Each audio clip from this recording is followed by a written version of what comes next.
Hello guys! Today, ang tuturo ko sa inyo is all about rational numbers, converting fractions, decimals, and percentages. Okay, let's start. So first, we have part 1, converting percentage to fractions and decimals. So first, meron tayong given na percentage, i-convert natin siya to fraction and to decimal. So first, to convert percentage to fraction, given 15%, remove the percent symbol in 15. Write the number over 100. So, this is represented by 15 over 100. So, basically, kung yung percentage mo na 15%, for example, gagawin mo lang, tanggalin yung percentage symbol, and then divide mo by 100. So, meron ka ng 15 over 100. So, yung last mo na gagawin, reduce the number in simplest form if possible. Okay? So, i-reduce mo lang to. Okay? Or easy simplest form mo lang siya, and that is your fraction. Okay? And then, percentage to decimal naman, given pa rin yung 15%. First, remove the percentage symbol. So, nandito na tayo. Divide the number by 100. So, same din, dinivide by 100. So, magkakaroon tayo ng 15 divided by 100. And 15 divided by 100 is equals to 0.15. Or move the decimal point 2 places to the left.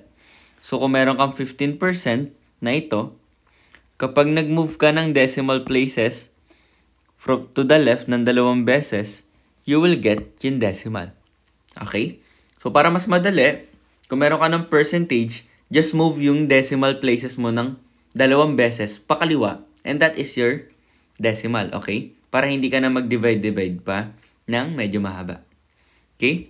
So, next, we have here part 2, converting to fractions to decimals and percentage. So, given naman yung fraction, ko-convert natin to decimal and percentage. Okay? So, given yung fraction natin na 3 over 2, how can we convert it to decimal?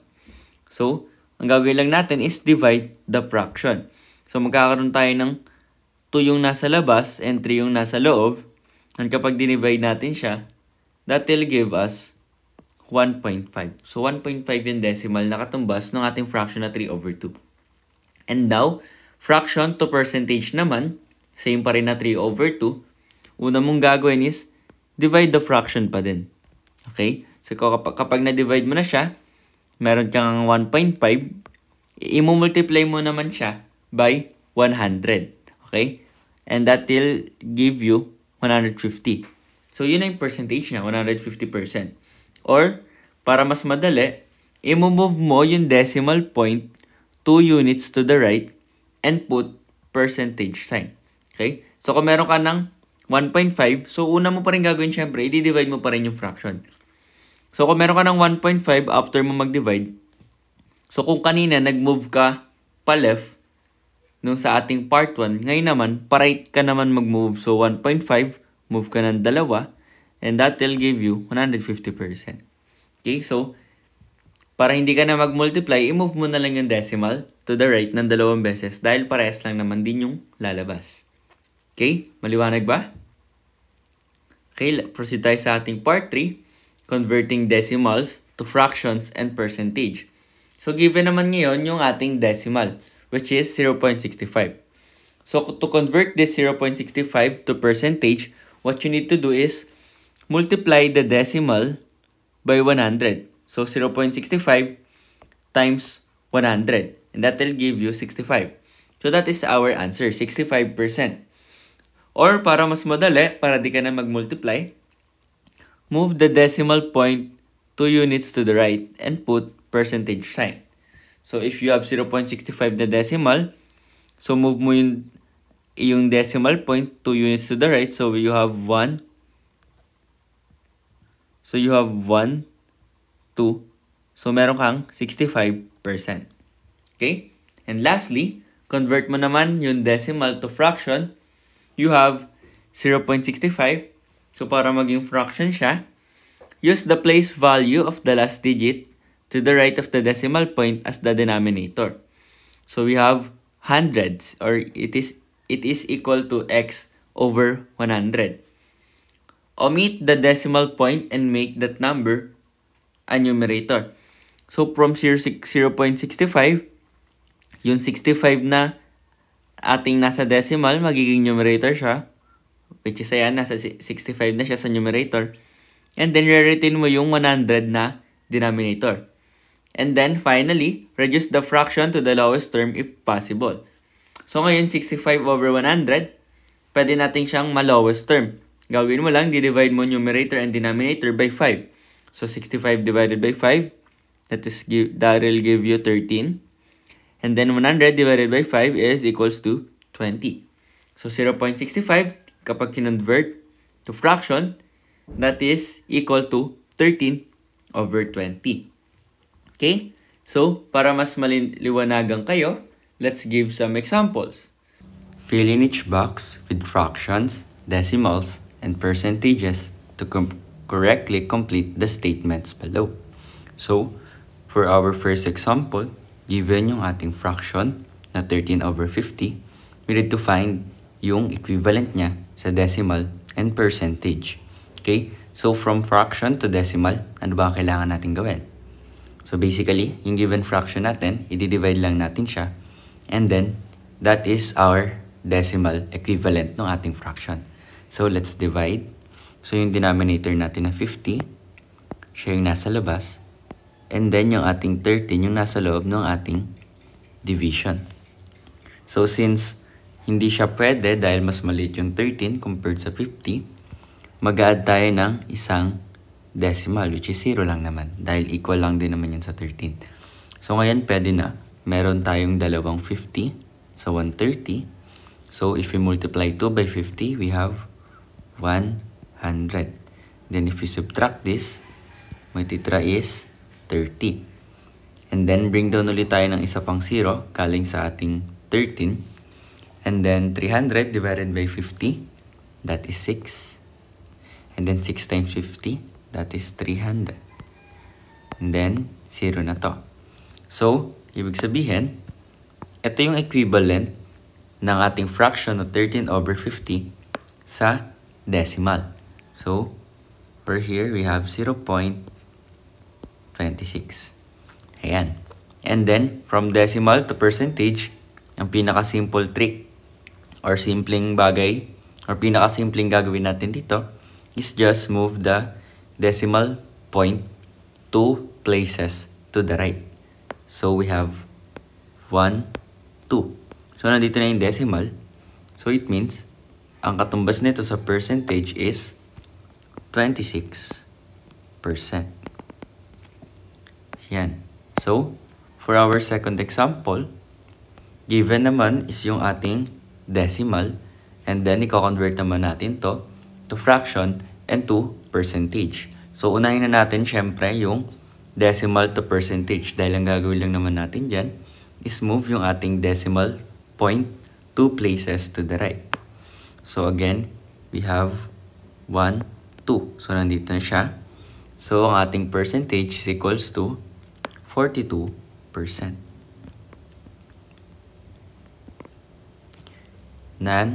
So, ngayon, meron na tayong percentage. Fraction na lang yung nawawala.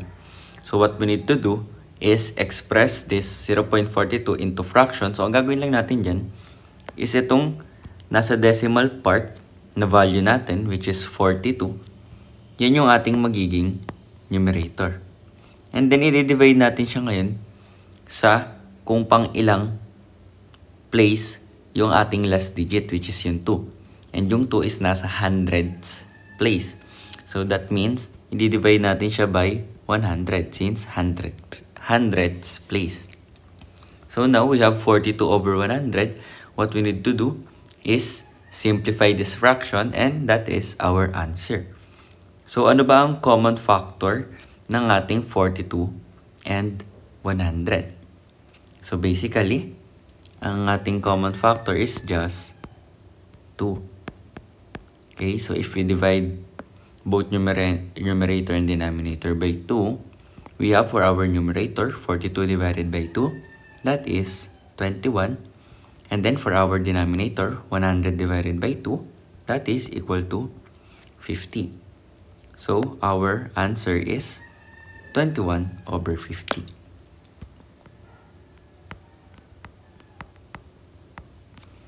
Ayan. So, proceed tayo sa ating third example. Given naman ngayon is yung percentage. So, we have 44%. Ngayon, pinakamagandang gawin muna natin dyan is to convert this to decimal. So, kung matatandaan nyo, nag-convert tayo kanina from decimal to percentage. Ang ginawa natin is, minove lang natin 2 places to the right yung ating decimal point. And then, nagdagdag lang tayo ng percentage symbol. So, ngayon, reverse naman yung gagawin natin kapag percentage to decimal. So, first, we remove the percentage sign. So, we have 44. And then, ang move naman natin ngayon ng ating decimal point, so kung kanina to the right, ngayon naman 2 places to the left. So, yung ating decimal is nandito since whole number siya. So, kung mag-move tayo ng 2 decimal to the left, nandito na ngayon yung ating decimal point. So, it means yung ating 44% na given is 0.44 sa decimal. Ayan. So, ngayon, fraction na lang yung hinahanap natin. Same lang yung gagawin natin dyan sa ginawa natin sa ating number 2 or example number 2. Okay? So, titake uli natin itong nasa decimal side na value which is 44. And then, i-divide natin siya ngayon sa kung ano yung place nung ating last digit which is yung 4. Ano bang place niya? So, siya ay nasa hundredths place. So, same lang na i-divide din natin to by 100. Kagaya ng ating second example. And now, isi-simplify uli natin to. So, what is yung common factor nila? So, ang common factor na ating 44 and 100 is 4.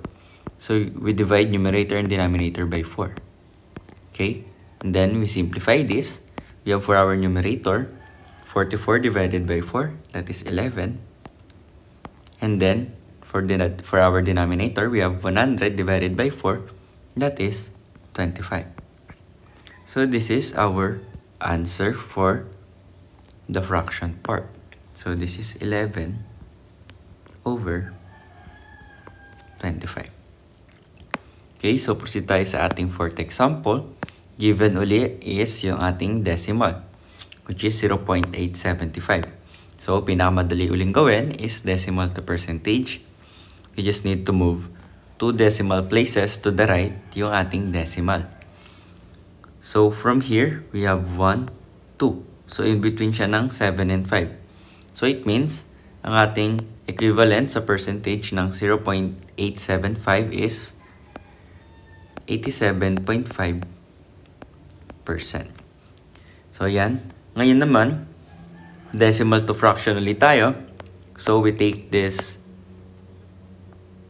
digits sa ating decimal side. So, we have 875. And then, divided by, ano yung ating place nung last digit, which is yung 5. So, yung 5 is nasa thousands place. So, it means, i-divide natin to sa 1,000.